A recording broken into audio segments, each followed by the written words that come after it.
Hi, I'm Sean Murray, and this is The Conversation, where we take an alternative look at political events and current affairs through an Irish lens. On this show, we hope to pick, probe, investigate and uncover the stories that you want to hear. We go where mainstream won't go. This week, we look at concerns around police corruption and media freedom. Our special guest is an award-winning journalist who's been at the centre of recent controversy regarding clandestine efforts by both the police and security services in attempts to access his confidential sources. But before we do, let's get a rundown on what seems to be a recurring theme within policing institutions.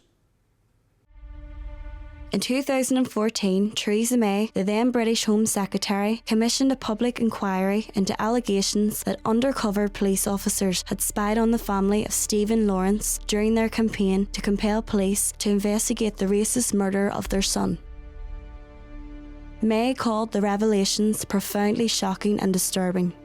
Retired Judge Sir John Mitting was appointed to examine the conduct of officers who'd spied on more than 1,000 political groups between 1968 and at least 2010.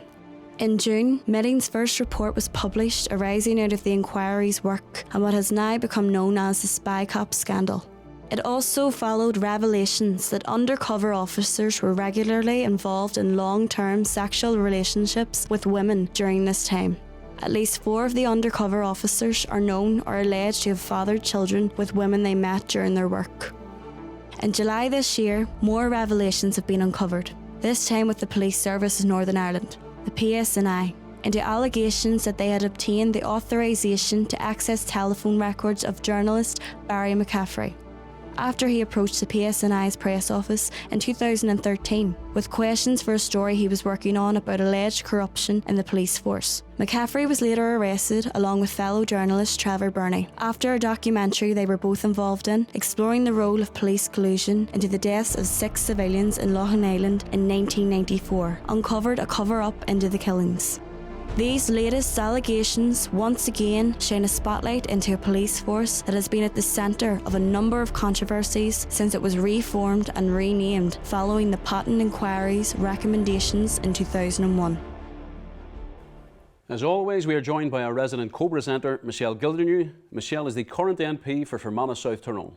She has served in the Northern Ireland Assembly as a former Minister for Agriculture and Rural Development and chairperson of the Health Committee, amongst other things. Michelle has been a Sinn Féin activist since her teens and has been elected almost continuously since 1998. And today's special guest is award-winning journalist Barry McCaffrey. Many of our viewers might remember Barry from the film No Stone Unturned, an explosive expose that shone the spotlight on British state collusion in the massacre of 6 civilians who were watching the Republic of Ireland play Italy at the World Cup in June 1994. Instead of Barry's investigative work imploring the police to examine the findings and prosecute the suspects, he and fellow journalist Trevor Birney became the focus of police attention. This led to both men being arrested in August 2018, only to be later vindicated and awarded damages. Barry, welcome to the show. Thank you, Sean. Firstly, Barry, how did you become a journalist? Just by chance, Sean. I had work experience at school. Was lucky enough to end up in the Irish News. It was 1985. Computers hadn't come in then. It was still typewriters and Tipex and things like that. Then it's during summer holidays. Would have volunteered for the Irish Times. It used to be in Fanham House in Belfast, and ended up working on building sites in Jersey in the late 80s and early 90s, and eventually came home, was doing a night class just for the headspace to do something, and somebody ended up saying that they were going to do a journalist course, and I just followed them.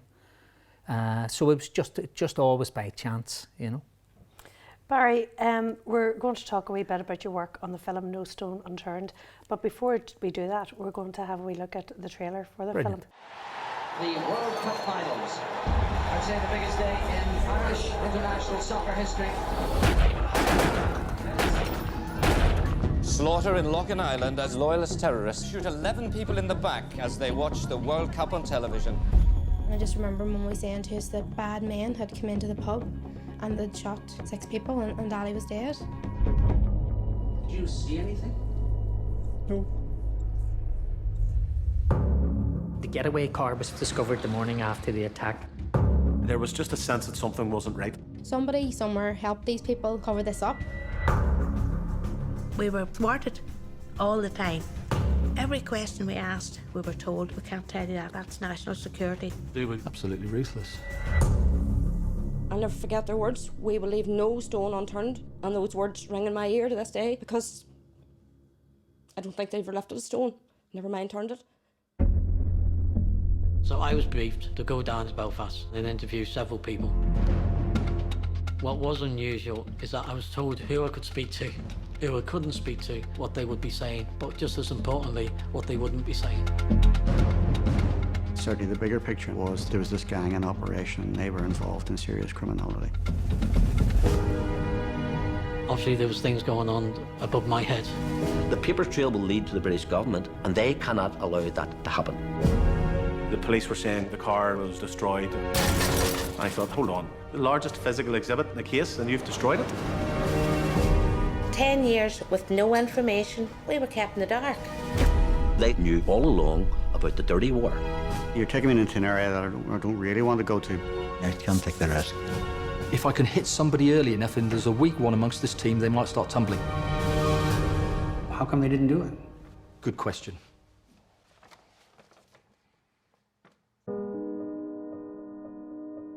I really do believe it goes as far up to right to the top.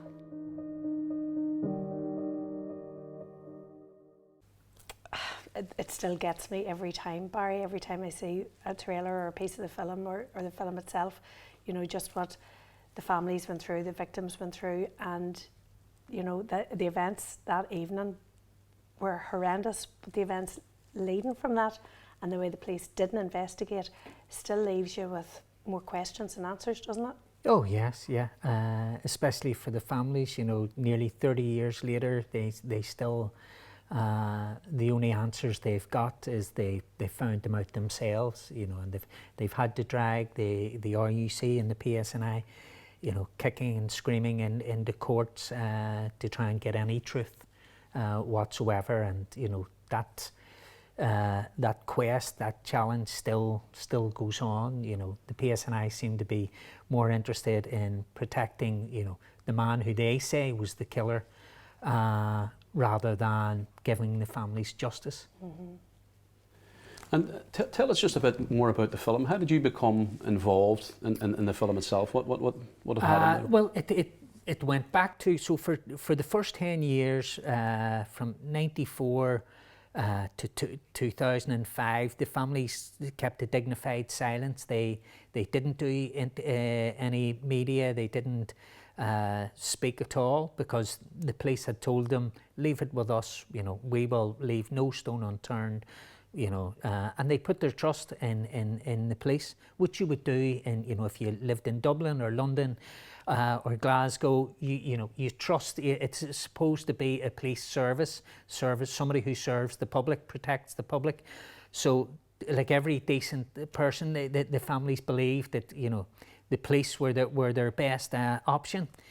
And then in 2005, they realised that they'd been told lies for 10 years. And through Niall Murphy, their solicitor, they agreed to speak for the first time, and they did that through myself with the Irish News. And Niall and the families had tried to do documentaries with the BBC, but the BBC had told them that they weren't interested in legacy cases anymore. And it was just a chance meeting between Trevor and Niall and myself. And Trevor said, well, why don't we do something? That because we were naming the killers or the people who the PSNI said carried out the murders, we were concerned that we would be injuncted, and you know, their identities or the role that they played would never be exposed.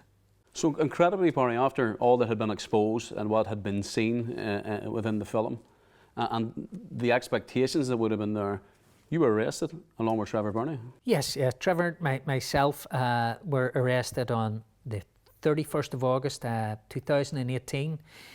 To go back, when the film premiered, we expected a reaction from the PSNI. Probably naively, we expected the PSNI to say, right, we'll look at the allegations in this film, and we'll reopen the investigation, and if we find that they are true, we'll go after the killers, and if it's not, the filmmakers will be discredited. But instead, what they did was they did say that they would reopen the investigation, but it was to find out who our sources were, and that was that was a scary moment, or you started to realise this is a bit strange. You're not going after the killers anymore. You're shooting the messenger. And that led on for a year, and we had our concerns about what would happen, but we never thought that we would be arrested. The normal tried and tested method that the relationship between the police and any police force and journalists or filmmakers, if the police believe you have information that they believe could help solve a crime or whatever, they go to court and they look for a production order from a judge, and they go into court, and the journalists or the filmmakers go into court, and you argue the issue out in front of a judge, and a judge decides, and that's the way it should have been. That's the way anywhere else in the world that it happens. That's not the way it happens here. So on the 31st of August 2018, 7 a.m, so I look down the stairs and I see this blue boiler suit, this figure in a blue boiler suit, at the front door. And it's at that stage you think, right, that's either one or two people. That's either the UVF or the killer coming to shoot us, or it's the police. And you have a decision to make at that stage, do you run back in and hide underneath the bed, or do you let them put the door in, or what do you do? So I decided, I'd just go down the stairs and sort of front it out, whatever it was, and I was sort of delighted when it was a cop at the door, It felt like hugging him. We arrive at Musgrave Street Police Station, and there's two levels to Musgrave Street. There's the ground level was for the shoplifters, and somebody got drunk and made a fool of themselves or whatever. And then the second level, the penthouse, that's the anti-terror suite. That's the Bin Laden suite. And I was hoping we were going down into the shoplifters, but no, we ended up going up in the lift. And then you're stripped, and you've DNA taken, your fingerprints, and all of that, and then you're putting your shoes are off, and you're put in the cell or whatever, and then you have a wee cry to yourself, You get in underneath the blanket, and you just all you want's your mummy. And that went on. Shocking at that stage to see that they were there. The main prosecution witness against us was the man who they say killed 6 people, and that's how perverse the PSNI, the investigation was. They weren't trying to find, they weren't trying to find justice for the Loughlin Island families. They were using the killer against us to try and shut us up. Mental. It just illustrates very clearly how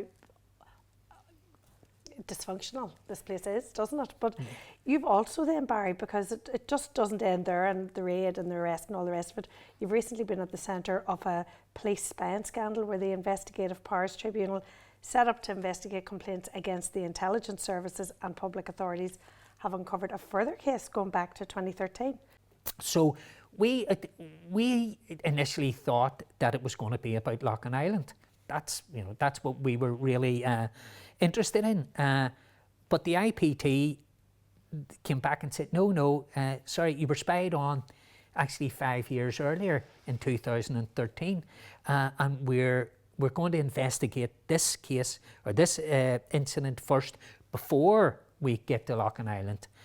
And it was only by cross-referencing the dates that we realised what the case was about, because they don't tell you what you were being spied on. And it was only through sheer luck that when I cross-referenced the dates, I realised that actually what it was a story that I was doing about police corruption. You're still tuned into The Conversation, your weekly alternative probe of political events and current affairs around Ireland. I'm joined by my co-host, Michelle Gildernew, alongside our special guest, investigative journalist, Barry McCaffrey. Thank you, Sean. So obviously all of that is going to have an impact on public confidence in the PSNI. Do you think that extends to academia or trade unions or other professions as well? I have no doubt that what has happened to Trevor and myself, we're just the tip of the iceberg. We have met with a broad range of people from academia, NGOs, and right across society. And what has been most alarming is that this isn't a one-off. We have no doubt it's happening to journalists. They're spying not only on journalists, but we met one person who was a member of the policing board, who was a civilian member of the policing board, and they were able to tell us that the exact same thing had happened to them. The chief constable needs to front up now and tell us, this isn't Stasi Germany. It's not supposed to be Stasi Germany. A police service is supposed to serve the public. They're not supposed to spy on, especially people who are only doing their job. Journalists, we are entrusted by society to hold government and government agencies to account. Journalism isn't a crime. Mm-hmm. And how damaging overall do you think this has been to public confidence? I think this is just the latest in a long line of, self-inflicted mistakes that the PSNI have committed on themselves. How does society? How is society supposed to have confidence in policing when we now know that police are? Why? What have the PSNI to hide? Why are they spying on us? Why didn't they come out and say, sorry, there's an allegation of police corruption and we're investigating it? Mm-hmm. Why did they, and why are they still trying to hide through these secret courts? Yeah, Barry, I suppose many of us grew up with police and army raids on our homes in the 70s and 80s, but the ones post-Good Friday Agreement were nearly worse because there was a different environment in which they were happening. But that raid on you and your family was a terrible ordeal. What impact did it have? It's like a boomerang. It keeps on coming back. So you have to. I'd be very open about. I have it challenges with mental health or whatever. So you have to talk to people. You have to cope with it. Some people just you can compartmentalize it and put it away. And it did. Listen, it takes a heavy toll. And after all that's happened, Barry, how do you view? Do you still have confidence in the police? We have to bring this thing right to the very end to defend press freedom, because if we don't fight it to the last, stretch, they'll do this again and again. We have to make sure that what they have done never happens again. Mm-hmm. Because if they're not, and the only way we can do that is if they are held to account. So they can't have these secret hearings and, closed door hearings that we don't get into, that our solicitors don't get into.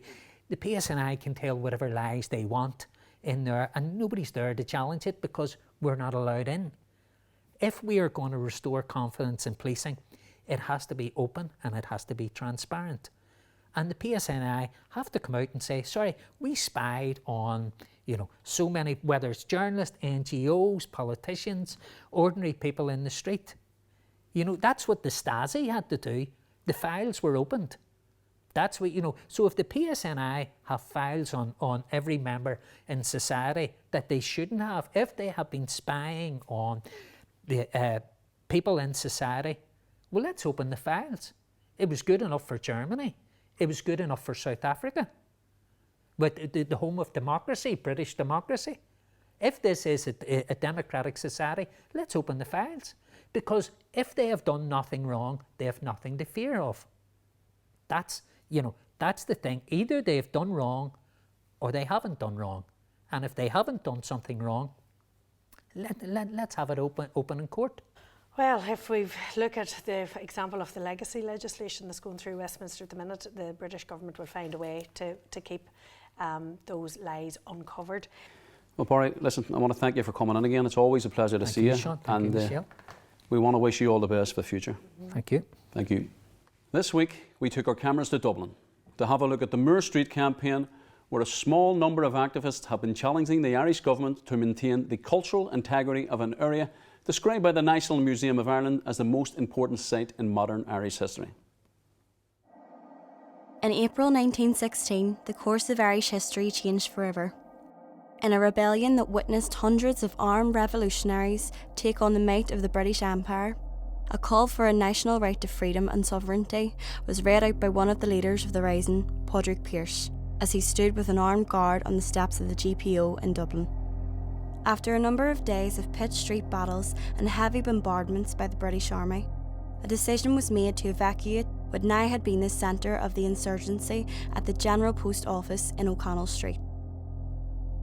With the building now in flames, the remaining Republican defenders made their way to 5 Moore Street and began tunnelling from house to house along the street.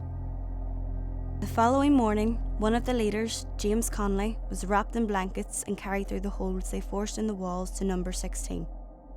In a small room, Sean McDermott, Padraig Pearse, Joseph Plunkett, James Connolly and Tom Clarke discussed the limited options open to them, including rushing the British Army barricade on Parnell Street. Tom Clarke, who went to look at the situation, returned to tell the leaders that it could not succeed. The leaders came to the reluctant conclusion that surrender was the only choice open to them to avoid further loss of life. Julia Grennan, Winifred Carney and Elizabeth O'Farrell had stayed throughout Easter week in the GPO. O'Farrell was now tasked with the dangerous responsibility going to the British lines, where General Lowe informed her that he would only accept unconditional surrender. A short time later, Padraig Pearse, accompanied by O'Farrell and wearing his military coat and hat, left the Moore Street headquarters of the Provisional Government to meet General Lowe. The insurrection was now over. All signatories to the proclamation were later executed by the British government. 107 years later, and this historical and iconic battlefield area is under threat from corporate interests. Commercial plans have been drawn up to bulldoze one of Ireland's most important historical sites, but not without a fight.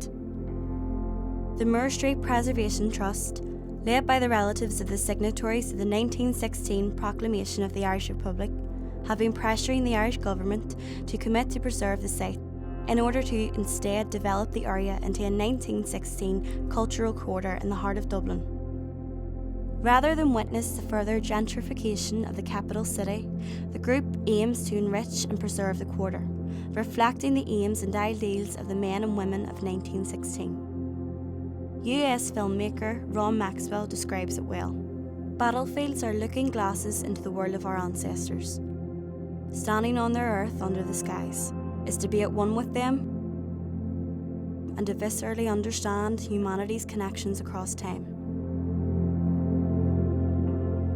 The generation that won independence lives in the ideas we honour, the architecture we preserve, and the battlefields we can yet save. As it now stands, the future of one of Ireland's most iconic historical sites is in the balance. A decision by the planning board is imminent. What will the future hold? And that does it for another week. We'd love for you to join the conversation by sharing the link to today's programme across all our social media platforms. I'd like to thank our special guest, Barry McCaffrey, and my co-host, Michelle Gildernew. In the meantime, the conversation will be back next week with more investigations and analysis. I'm Sean Murray. Bye for now.